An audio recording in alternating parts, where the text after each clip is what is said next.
उहो त अज़ल खां तय आहे त जेको इंसान हिन दुनिया में आयो आहे उनखे राह रब्बानी वठणी बि आहे। पर वक़्त सां गॾोगॾु जीअं इंसान तरक़ी जूं मंज़िलूं तय कयूं आहिनि तीअं ई हिर्स ऐं लालच जूं बि बेपनाह मंज़िलूं माणियूं आहिनि। आख़िर थींदो छा प्रोग्राम जे ॾिसंदड़नि खे यादि हूंदो त कुझु हफ़्ता पहिरियां केतिरी महिनत खां पोइ सखर अस्पताल जे अछनि करनि खे पधिरो करे इंतिज़ामिया जे ज़ंग लॻल ज़मीरनि खे जाॻाइण जी हिकिड़ी नंढड़ी कोशिशि कई हुईसीं। अॼु बि असां तव्हांखे नौशर अफरोज़ ज़िले जे रहवासियुनि जी बेपनाह इसरार ते नौशर अफरोज़ अस्पताल जा उहे अफ़ाल ॾेखारींदासीं जेके शायदि अवां अॻु कॾहिं कंहिं अस्पताल जा न ॾिठा हूंदा न ॿुधा हूंदा।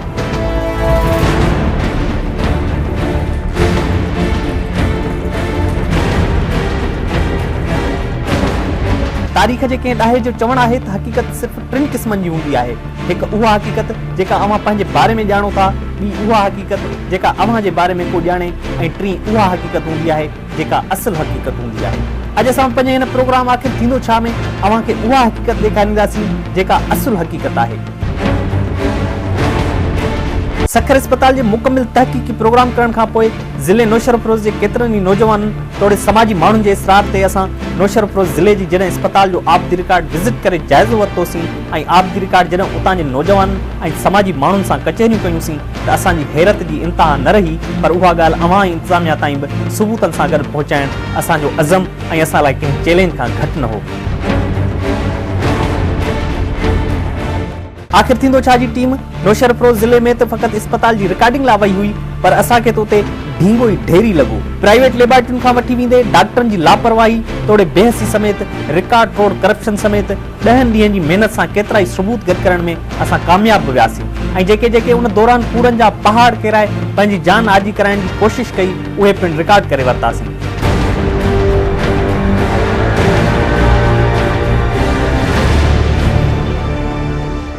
बहरहाल असांजी टीम आख़िर में उहो फ़ैसिलो कयो त उहो सॼो कारनामो क़िस्त वाइज़ इंतिज़ामिया ऐं नाज़रीन जे साम्हूं रखंदासीं, जंहिंमें अॼु पहिरीं क़िस्त में असां तव्हांखे नौशर अफरोज़ ज़िले अस्पताल में थींदड़ मरीज़नि सां वेसाघाती ऐं उन जो अंदरियों हाल ॾेखारींदासीं।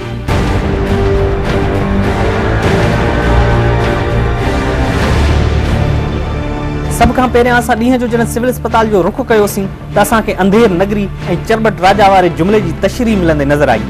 सभ खां पहिरियां असां एमरजेंसी वार्ड जो रुख़ कयो जिते डॉक्टर जे मौजूदु हूंदे बि मरीज़ ॼण त बेवाह नज़र आया। अवां खे उहो ॿुधी हैरत थींदी त नौशर अफरोज़ ज़िले जी हीअ मरकज़ी अस्पताल जेका 5 तालुकनि जे 7 ॻोठनि ऐं यूसियुनि जे मरीज़नि लाइ अकेली अस्पताल आहे, पर उते पैथोलॉजिस्ट समेत अमले जी केतिरी खोट आहे जंहिंजो तफ़सीली ज़िक्र अॻिते हली कंदासीं। ऐं उतां जे माण्हुनि जीअं अवां खे बि कैमरा ज़रिए उहो महसूसु ज़रूरु थींदो त हीअ अस्पताल घटि ऐं मुसाफ़िर खानो वधीक लॻंदी आहे।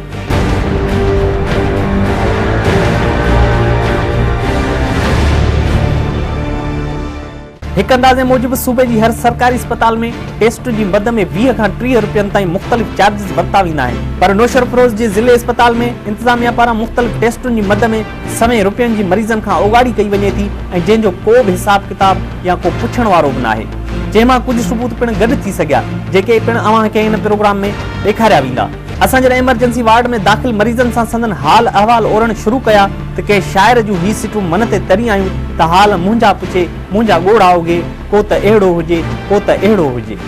दवा कहाँ थी मिले? सुई जनता बरा न सुई कोई कुछ भी न दवा जनी कोंदा जी छोकरो मुझे हालत खराब आ, 10 दफा आया वरी मोटाई थी वना, बस बाप चाड़े वरी हा कुछ कोने से पांजो छोकरा जे कैंसो हिनखे मोशन बान सब कुछ बीमार सफ़ा साह ही न तो खणी सके, तब मां 10 दफा वरी हिनर लाके थवाया जाम चंग तरह ॾिसन त छो यो ते कोन दवाऊं ॾियनि था। दवाऊं त ख़ैर न ॾियनि त बस वठंदासीं, पर सही ॾिसन न ऐस जन कोने का फलान काने को हाणे अलाए सरकार पूरी दवाऊं ॾे बि थी अलाए कान थी ॾे तहा बचस त छा था चवनि एसी हे जेका ऑक्सीजन इहा हणूं छोकिरनि चयो आहे ई कान, वरी मां मोटी वई आहियां, वरी हींअर धरत थी छोकिरे मुड़ुसु पियो मरे वरी आई आहियां, छा कयां भला जे वञूं था हुननि अस्पतालुनि में जेके क्लिनिकूं कढियूं वेठा आहिनि उन्हनि त असांजो रतु ई कढी छॾियो आहे, बसि छा कयूं काॾे वञूं भला। नौजवान छोकिरा हिननि जो इलाज ई कोन्हे, पाण ॻाढ़ा लॻा था वतन ऐं दवाऊं कयूं सुठा सपरा बसि कमाइण जे वास्ते वेठा आहिनि, बसि हाणे असां वञूं था घर भले हैरत जी इंतहा उहा थी त उते मौजूद हिकु मरीज़ जे वारिस उन ॻाल्हि जो इतराफ़ कयो त जॾहिं बि मरीज़ खे ऑक्सीजन ॾियारण ईंदो आहे त हुन खां कॾहिं 400 त कॾहिं 200 खां 250 रुपया वरिता वेंदा आहिनि ऐं हुन सां गॾु हिकु मरीज़ ॻाल्हि ॿुधाई त संदसि मरीज़ तड़पी रहियो आहे ऐं हुन वटि पैसा न आहिनि जंहिं करे हू उन मरीज़ खे ऑक्सीजन नथो हणाए सघे। ऑक्सीजन मिलाए विया 2 कलाक चाढ़ींदा चवंदा हाणे गैस हेॾा ॾोकड़ जो आहे सरकारी आहे ॾोकड़ तव्हां चवंदा वठो हेॾा हिते तव्हां दुकान खोले वेठा हो या कोई प्राइवेट अस्पताल आहे त बि चवंदा ॾोकड़ जो हाणे गैस लाहे विया ॾोकड़ न ॾींदो कोन चाढ़ींदा हाणे इहा आहे अस्पताल सरकारी जो इलाज असां नौसारे खां ॿाहिरि वठो हिते नौसारे जा हाणे इंसाफ़ त कोन्हे को हाणे डॉक्टर सुठा पिया हूंदा आहिनि घणा पैसा जो पैसा कंहिंखां 200 कंहिंखां 400 कंहिंखां 100 हिन चाचे खे ॾोकड़ ॾे गैस जा असांखे हा वो हेठो वञी पुछीसि न कहिड़े डॉक्टर चयो अथई चाचा मूंखे ॾेखार केरु चयो तव्हांखे तूं वञी त तो घाटे ॾोकड़ घुरे तूं भॼे वञी अच वञीसि न बाबा वञी तुंहिंजो इलाज थींदो न बाबा ॾेखार न तव्हां कहिड़ो कहिड़े तोखे चयो तूं वञी कहिड़ो ॾेखार न बाबा असां हुन मरीज़ जे वारिस खे साण करे रिसेप्शन ते आयासीं जिते पैसा उगाड़िया वेंदा आहिनि पर उते मौजूद छोकिरे कैमरा जे डप खां मुख़्तलिफ़ ॻाल्हियूं कंदो रहियो ऐं पंहिंजे ई ॻाल्हियुनि में पाण फासी पियो। कहिड़ो आहे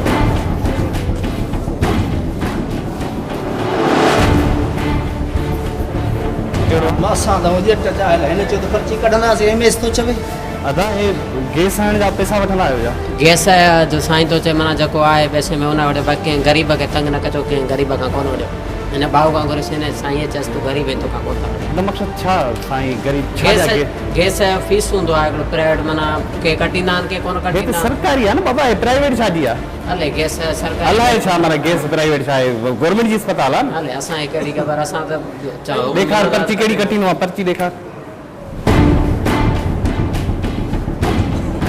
हे छा आहे छा जी रसीद गैस रसीद घणे घणे जी कटींदा आहियो 50 रुपया या 100 रुपया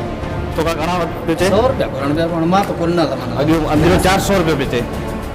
200 रुपयो पियो चए वला न कूड़ ॾियणो पियो मिठा वला मूं खां 100 रुपया घुरी मां चयो मूं वटि न आहिनि चई साईं जो ग़रीब आहे साईं जो बाबा ग़रीब आहीं तोखां कोन था वठो तूं तो चई 50 रुपया वठंदा आहियूं हिकु ॻाल्हि में 5 ॻाल्हियूं पियो थो करी न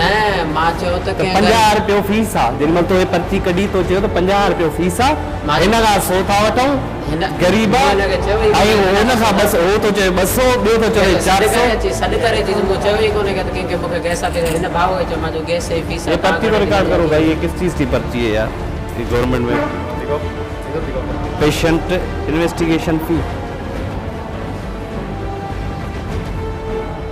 कट पर्ची कटे न जी पैसा मारो जाए अरे गैस हणी कट बाबा इन जी पर्ची कट पैसा मारो जाए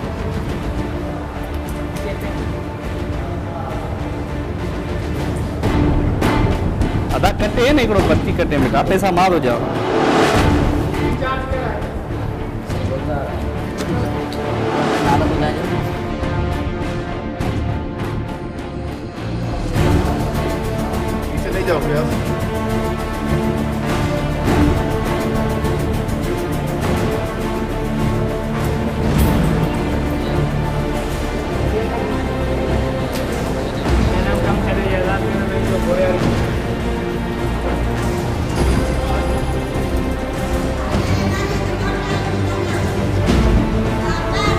अञा असां रिसेप्शन ते उन मरीज़ जे वारिस जी पर्ची कटाइण में पूरा हुआसीं त ओचितो उहा मां पंहिंजे मरीज़ पुट खे साण करे मायूस थी वापसि वञी रही हुई पर असां उनखे ख़ातिरी कराई त असां डॉक्टर सां ॻाल्हायूं था ऐं हू वापसि न वञे ऐं असांजी दरख़्वास्त उन क़बूल करे वरिती। बी मां ॻाल्हायां काॾे था वञो बस घर था वञूं नाम में दती तो काॾे वेंदासीं मां ॻाल्हायां थो न डॉक्टर सां हिकिड़ो मिंट बी त सही मां ॻाल्हायां वञे मां मुर्स तो मरे मां हो तो 10 दफ़ा वठी आई आहियां तकलीफ़ छोकिरे ने ॾाढी हिकिड़ो मिंट सुबुह वञे साहब जे उथी वे त साहब जन हो चवनि एक्सीडेंट चाढ़ियो कपी वई आहे अरे वठो अरे रिकॉर्ड कर एतिरे में असां 100 रुपया ॾेई उन मरीज़नि लाइ ऑक्सीजन जो चयो जेको पैसा न हुजण करे तड़पी रहियो हो। बाबा वठ न तूं कौन वठी न पैसा बाबा से पर्ची तो कटी आ तो तू वठ न ठीक है हनी साणी न गैस हनी अच अमा तूं अच